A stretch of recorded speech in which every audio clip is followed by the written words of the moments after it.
بسم الله الرحمن الرحیم د الله د رحمتونو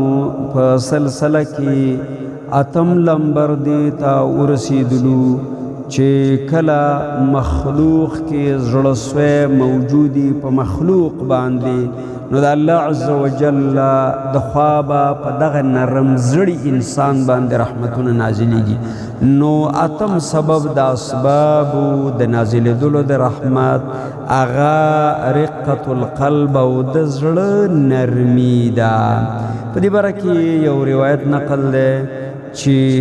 د سلیمان علیه السلام خواته چې کله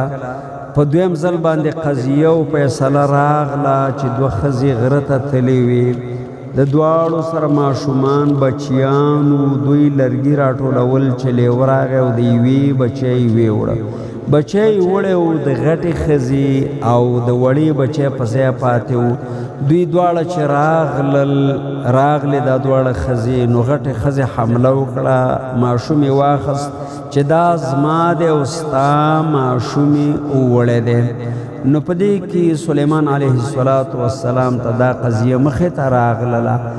د الله رسول د بخاری مسلم حدیث دی سلیمان علی نبینا و علیه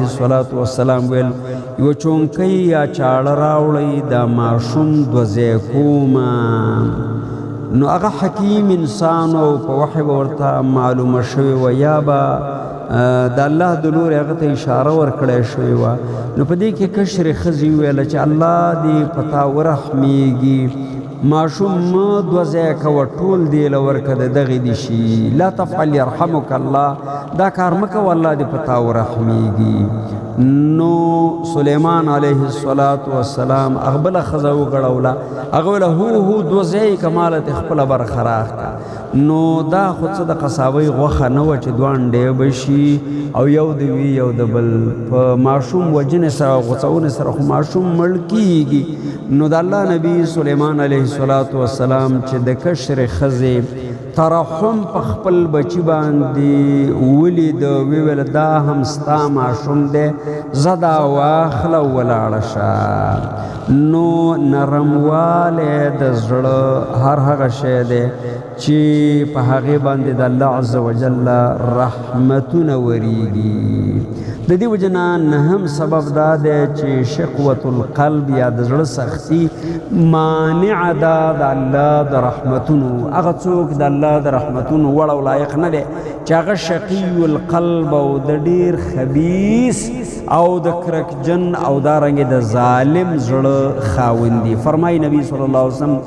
لا تنزع الرحمة الا من شقي نه پورته کیږي د الله رحمت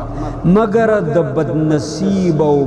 بدبخت انسان چې په زړه باندې ډیر زیات خبیث وي او کلک زړه امام ترمذی نقل کړی دی او دا حدیث حسن بللی دی